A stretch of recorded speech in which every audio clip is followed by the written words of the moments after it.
Ju, ó, tu que me pediu pra fazer o Lady Killers, eu demorei, mas chegou. E vejam só esse livro, minha gente, vejam essa edição da Dark Side. Se tem uma palavra pra definir essa edição é maravilhosa. As cores são maravilhosas, a capa é maravilhosa, a contracapa, vocês vão ver, é maravilhosa, as ilustrações são maravilhosas e essa fita que eu ganhei porque comprei no site também é maravilhosa. Eu comprei esse livro em 2018 ou 2019, não me lembro bem, mas ele veio na época com essa fita.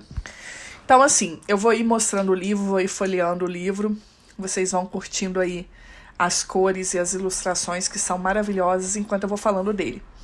Não é um livro de história, então não tem spoiler. E eu também não vou contar a história de cada assassina separadamente, porque senão vai ficar muito longo, a gente vai ter que fazer em várias partes, vai virar uma série killer.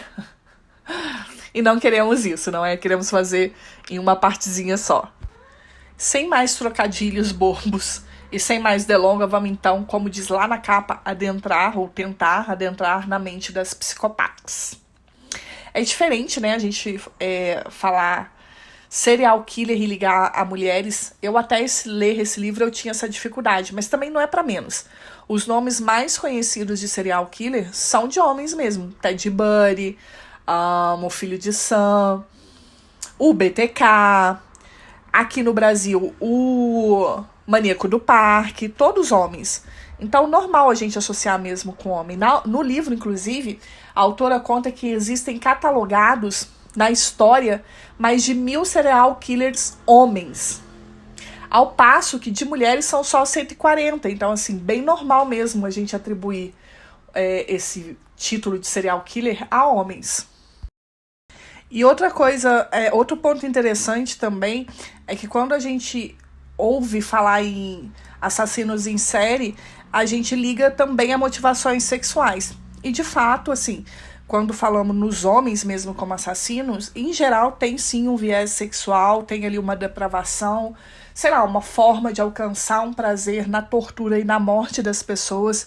Igual eu já comentei, o BTK, depois de torturar e matar, ele alcançava prazer sexual já com as vítimas mortas. O Maníaco do Parque, aqui no Brasil, ele ia visitar os locais de desova e ele praticava ali sexo com os cadáveres até chegar num estado de putrefação que ele não conseguia mais e aí ele ia buscar outras vítimas. Já as mulheres, eu percebi lendo o livro que elas têm motivações bem mais diversas e bem mais complexas, difíceis até mesmo de serem explicadas. Às vezes raiva, muitas vezes ganância, narcisismo ou apenas conveniência mesmo. Assim, o fato é que, independente das motivações do sexo feminino e do sexo masculino, eles podem, em igual, deixar um rastro de sangue e de mortes pela história deles. Não tem distinção.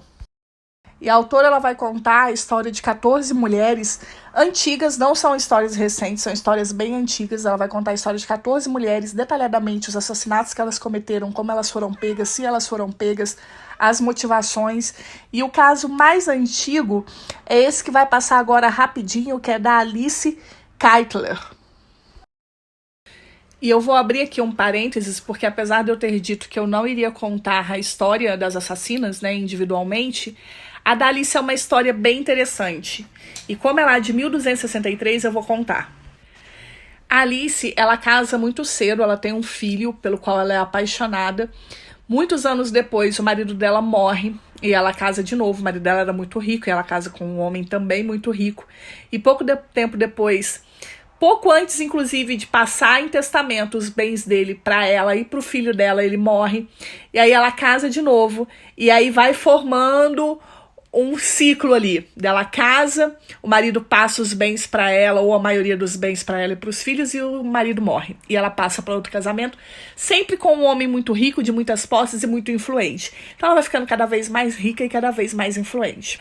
Até que no quarto casamento dela, o marido dela começou a ficar muito doente e ele tinha passado os bens, deixado ela como principal herdeira. E ele começa a ficar muito doente, começa a cair o cabelo, ele começa a ficar muito magro, tipo sinais de envenenamento por arsênico. E os filhos do primeiro casamento dele percebem isso e resolvem fazer uma denúncia contra a madrasta.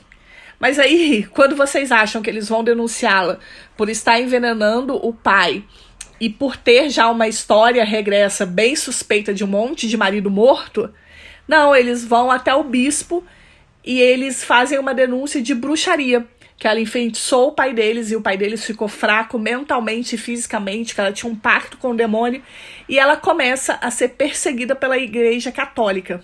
E ela, de fato, ela nunca foi acusada dos crimes humanos que ela cometeu. Mas ela deu início a uma verdadeira caçada às bruxas na Irlanda, que era onde ela vivia. Então, olha que história louca. Ela nunca foi condenada, nem sequer foi investigada pelo envenenamento ou pela morte dos maridos anteriores. Ela foi perseguida, mas não foi presa também, não aconteceu nada com ela, porque ela tinha muito dinheiro e muita influência, mas ela foi perseguida como uma bruxa. E por que eu quis contar esse caso dela especificamente? Para mostrar esse rótulo, principalmente nos casos mais antigos, que eles colocavam nas mulheres, né? As mulheres não eram assassinas, elas eram bruxas, eram feiticeiras, eram viúvas negras.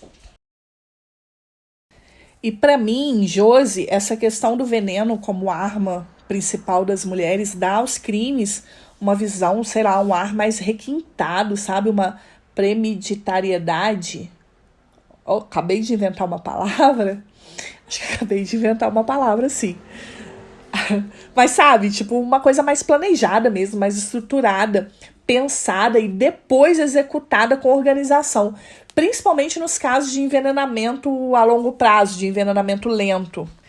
E talvez até por isso, pelos crimes das mulheres serem mais elaborados e executados de forma mais premeditada e às vezes por muito tempo, tendo até muito tempo entre uma morte e outra, é que seja tão difícil classificá-las como serial killer. Tanto que até o ano de 1998 tinha agente do FBI que declarava publicamente que serial killer mulher não existia. E o livro ele vem abordar muito isso, muito essas contradições e a dificuldade mesmo de colocar mulher no mesmo patamar que os homens quanto à execução de crimes bem brutais. E veja bem, aqui não tem nada de empoderamento feminino não, viu? Aqui é apenas sobre admitir que o mal ele não tem gênero, que o ser humano em si ele é capaz de cometer atrocidades terríveis, independente do gênero.